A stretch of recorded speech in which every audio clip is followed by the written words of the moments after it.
ओम शांति मंगेश भाई। ओम शांति चेतन भाई जी। आज हम प्यारे बाप दादा की अव्यक्त मुरली जो 30/6/2024 को चल रही है और 2000 में मार्च मास में 30 मार्च को ये चली है मुरली।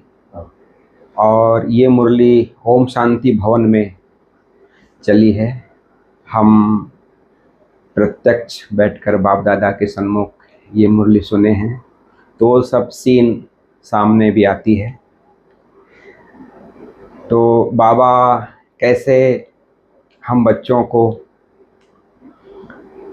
अपने जो 5 स्वरूप हैं वो पूरी स्मृति हम बच्चों को दिलाते हैं। मैं नहीं समझता हूँ कि कोई भी ऐसा ब्राह्मण बच्चा होगा जिसको ये 5 स्वरूप याद नहीं होंगे, या योग के समय इन 5 स्वरूप को हर एक ब्राह्मण बच्चा दोहराता ही है। लेकिन बाबा कहते हैं कि कर्म के साथ साथ बीच बीच में ये 5 स्वरूप को दोहराते रहेंगे तो हमारी स्थिति ऊंच बनती जाएगी।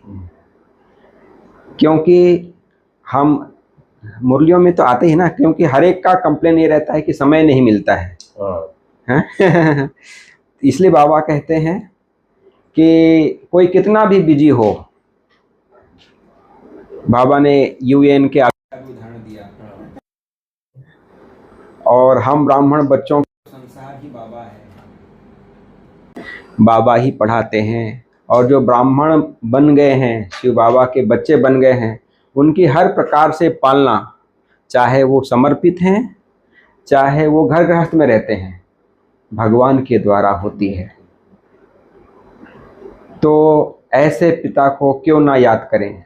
तो उसकी कितनी अच्छी विधि है जो बाबा हम बच्चों को बताते हैं। 5 स्वरूप: अनादि स्वरूप, ज्योति बिंदु स्वरूप अपना, आदि स्वरूप, देवता स्वरूप, फिर पूज्य स्वरूप, है ना, जो सर्व भक्तों की मनोकामनाएं पूर्ण करने वाला स्वरूप है, सबकी इच्छाओं को पूर्ण करने वाला स्वरूप है।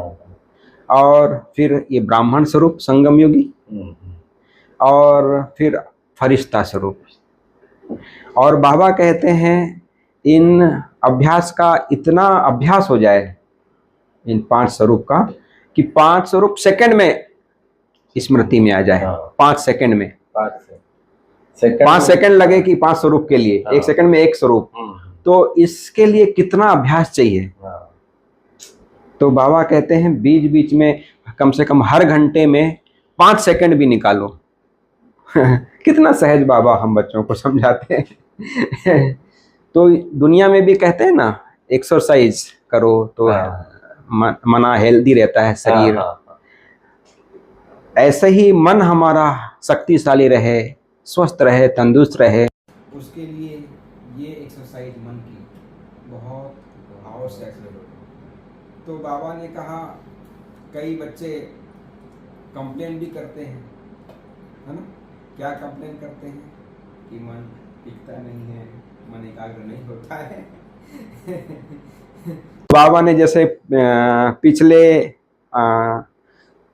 रविवार की मुरली में बाबा ने जैसे निर्माण और निर्माण, है ना, ना और ना, तो ऐसे ही ये मन और मन, है ना, जो हाँ, तो मन बना देते हैं। मन को मना छोटी छोटी बातों के एकत्रित करके या मन में उसको ग्रहण करके रखते हैं, तो मन बोझिल हो जाता है। तो इसलिए बाबा कहता है इसको हल्का करने के लिए, बिल्कुल लाइट बनने के लिए ये 5 स्वरूप का अभ्यास जरूरी है।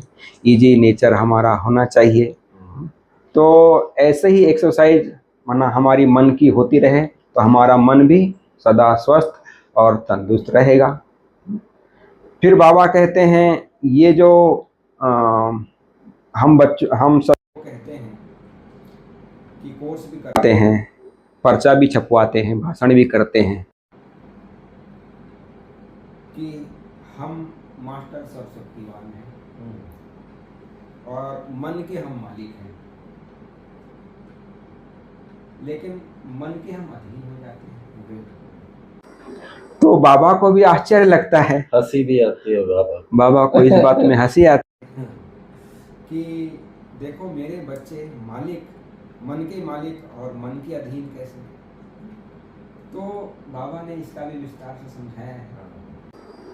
और फिर बाबा जैसे वो अभी आया ना मन की बात, तो एक होता है पाई, और दूसरा होता है जैसे नहीं ये पहले के जमाने में, हाँ, एक ये पाई, होता था, हाँ पाई होता था आना, मन का ये, और दूसरा क्या होता था एक आना आना, कहते हैं उसको। हाँ और जैसे पहले एक आना, पैसा, चार आना, हाँ, और 12 आना, हाँ, 8 आना, 8 आना 12 आना, हाँ, फिर 16 आना। हाँ,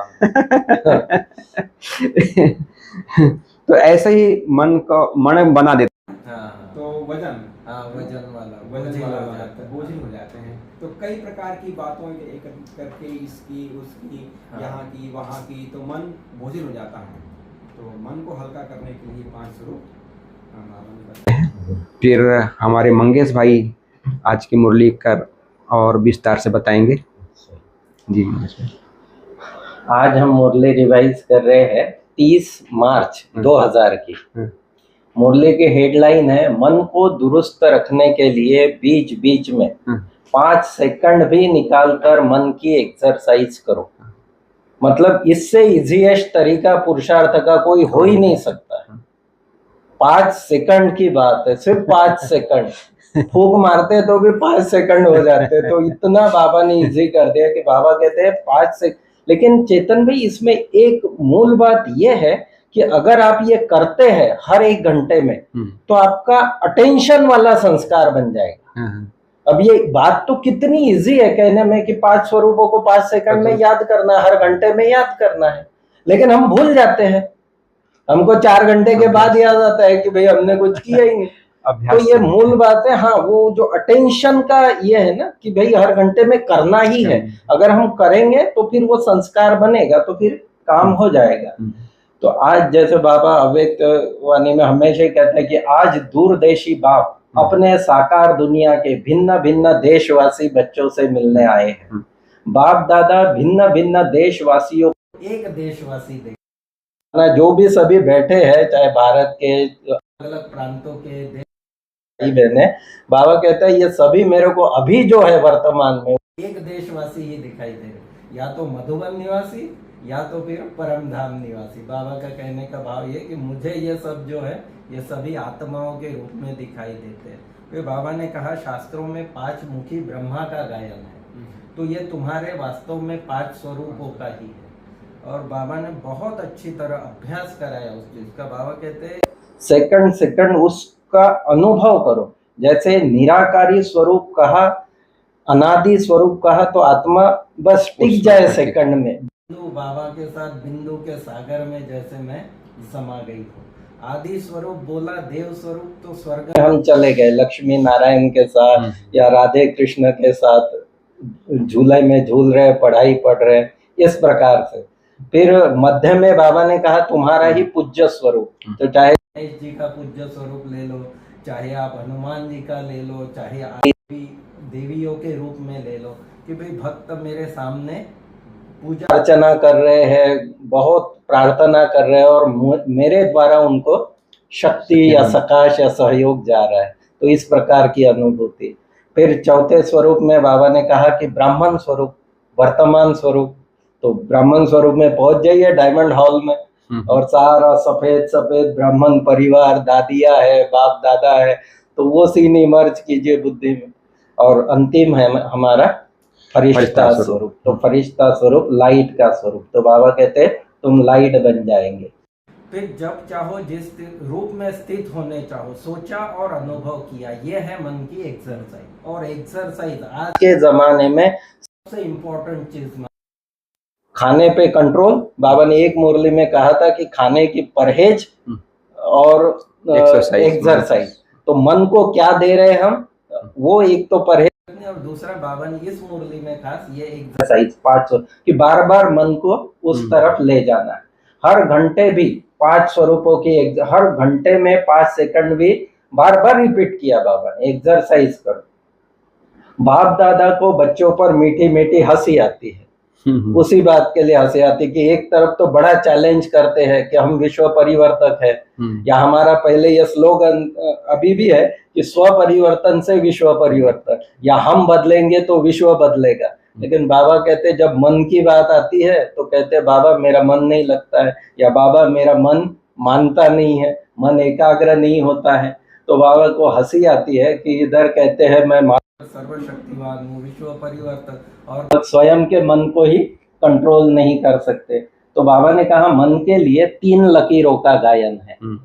एक तो पानी की लकीर, एक तो कागज या स्लेट पर लकीर, और तीसरी होती है पत्थर पे लकीर। तो पत्थर की लकीर जो है वो मिटाए। तो बाबा कहते हैं ऐसे ही मन के बारे में भी होता है कि तुम लोग जो है वो मन में ऐसी बात बिठा लेते हो कि भाई ये बदलेगा ही नहीं। इसमें 2 प्रकार की वो जो लकीर है, एक तो औरों के लिए भी हम कई बार सोचते हैं कि नहीं ये तो बदलने वाला ही नहीं है, ये मन में धारणा बना, या अपने लिए भी कई बार हम लंबा पुरुषार्थ लंबा समय हो जाता है तो सोचते हैं यार ये अपने नहीं हो सकता। हाँ, तो ये बात जो है ना, बाबा कहते हैं बच्चे ये मन में पत्थर की लकीर की तरह लगा देते हैं और फिर चाहते हुए भी बदली नहीं कर पाते हैं उस चीज को जो मिटाते हैं। लेकिन वो पत्थर की लकीर बार बार मिटती नहीं है, कितनी बारी प्रतिज्ञा भी करते हैं फिर भी बार बार परवश हो जाते हैं।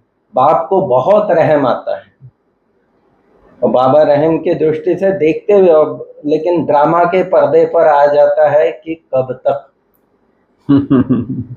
बच्चे ड्रामा पूछता है बाबा से कि ये बच्चे तुम्हारे कब संपन्न बनेंगे, कब संपूर्ण बनेंगे। तो बाप दादा सदा ही बच्चों को संपन्न स्वरूप में, उसमें भी बाबा ने दादियों से सभी से पूछा कि कब तक बाप दादा हमेशा बाबा अपने सभी बच्चों को संपूर्ण स्वरूप में देखते हैं, संपन्न और संपूर्ण स्वरूप में देखने चाहते हैं। जब कहते हो बाबा ही मेरा संसार है, संसार के बाहर और है क्या? सब बाबा ही है। तो फिर बाबा कहते अटकती कहाँ है गाड़ी? तो गाड़ी अटकती है, ये संस्कार परिवर्तन की बात है। मेजॉरिटी में विघ्न रूप बनता है संस्कार, अपना संस्कार या दूसरों का संस्कार, ये विघ्न रूप बनता है। और जो हमको चाहिए कि प्रोग्रेस होनी चाहिए, तो बाबा ने कहा प्रोग्रेस क्यों रुकती है? क्योंकि जिस समय जिस शक्ति को कार्य में लगाना चाहिए उस समय के बजाय थोड़ी देर बाद शक्ति इमर्ज होती है, और समय निकलने के बाद शक्ति यूज, मतलब जैसे आप पेपर दे दिया, एग्जाम पेपर दे, और आप फिर कहो कि अरे नहीं इस क्वेश्चन का आंसर मैं ये लिखता तो अच्छा होता, या गाड़ी स्टेशन से छूट गई और आप 2 सेकंड बाद भी पहुंचते, तो फिर पछताने से कोई फायदा नहीं है। तो ऐसी ही बात है कि बाबा जो शक्ति जिस समय कार्य में लगानी चाहिए उस समय इमर्ज न होने के बजाय थोड़ी देर बाद होती है, फिर काम नहीं होता। लेकिन बाबा कहते चलो एक बार गलती हो गई, फिर भी बाबा कहते हैं प्रोग्रेस हो सकती है अगर आप दिल से रियलाइज करो कि चलो हाँ मेरे से ये गलती हो गई, मुझे इससे नहीं करना चाहिए था, या सहन शक्ति का यूज करना चाहिए था। लेकिन तो फिर दोबारा रियलाइज करके उसका अनुभवी बनो, और वो बहुत डीप रियलाइजेशन महसूस था। हाँ, महसूस था कि बाबा मैं फिर दोबारा अभी ये नहीं करूंगा। अच्छी तरह से रियलाइज करे, जो दोबारा न हो तो भी बाबा कहता है प्रोग्रेस हो सकती है। फिर आगे बाबा ने कहा कि माया भी बड़ी चतुर है। बच्चे चलो बच्चों ने सब कर ले, लेकिन माया भी बड़ी चतुर है। माया भी बाबा कहते एक रूप में नहीं आती है, अलग अलग माया भी, माया रॉयल रूप में, हाँ रॉयल रूप में। जैसे आजकल पॉलिश देकर पुरानी चीजों को नया नए से भी अच्छा दिखता है। हाँ, तो बाबा कहते हैं माया भी एक बारी एक रूप से आएगी, बीज वही होगा। हाँ। जैसे सहन शक्ति मुझे चाहिए, या ईर्ष्या वाला कोई वो फैक्टर है, तो उसी रूप से आएगी, लेकिन रूप बदल के आएगी। तो समझ तो फिर हम पढ़ते हैं। तो बाबा कहता है कि माया भी ऐसा रूप परिवर्तित होता है। उसके लिए बाबा ने कहा कि बच्चों में खास चाहिए परखने की शक्ति, और परखने की शक्ति के लिए बाबा ने कहा कि 2 बातों पर विशेष अटेंशन दो। एक दिल की सच्चाई, साफ दिल, सच्चाई दिल की, हाँ सच्चाई, हाँ, और दूसरा बाबा ने कहा बुद्धि की लाइन Clear, क्लीन। फिर दूसरी clear, बात जो बाबा ने clear कही होगी, कि बाबा ने बुद्धि कहा। की लाइन क्लीन और Clear, क्लियर अच्छा, हो। हाँ। तो बाप दादा, क्योंकि लाइन क्लियर होगी तो ही बाप दादा की जो एक्स्ट्रा मदद है, दुआएं है, सहयोग है समय पर, उसको कैच वो कर हम पाएंगे। कैच कर पाएंगे। तो इस प्रकार से बाबा ने कहा कि दो बातें, सच्ची साफ दिल और बुद्धि की लाइन क्लियर। जी। और बाबा ने कहा कि बाप तो दाता है, सागर है, उसके पास कोई ताला नहीं है, कि भंडारे को ताला नहीं है, जितना चाहे तुम उतना ले सकते हो। कंडीशन दो ही है, सच्ची साफ दिल और लाइन बुद्धि की क्लियर।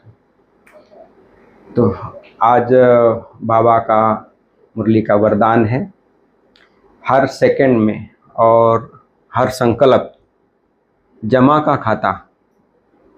जब जमा का खाता होगा, क्योंकि उसका महत्व को जब जानेंगे तब जमा का खाता होगा, तब हम समर्थ आत्मा बनेंगे।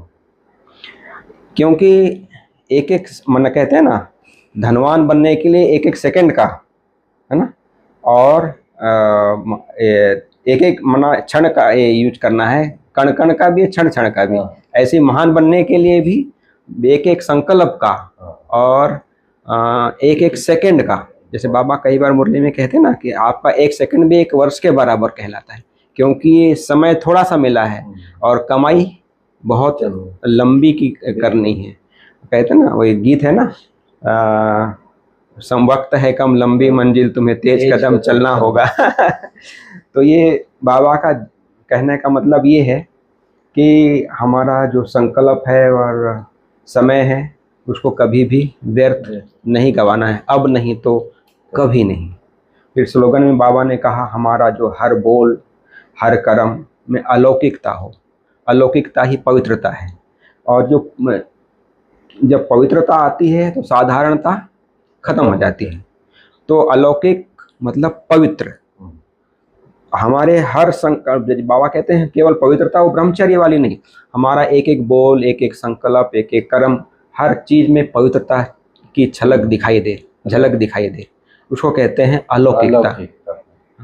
तो अलौकिकता, तो ये थी प्यारे बाप दादा की आज की अव्यक्त मुरली, जिसमें प्यारे बाप दादा ने हम बच्चों को 5 स्वरूप की स्मृति दिलाई है। मन की एक्सरसाइज बहुत ज़रूरी है, क्योंकि मन को तंदुरुस्त रखने के लिए।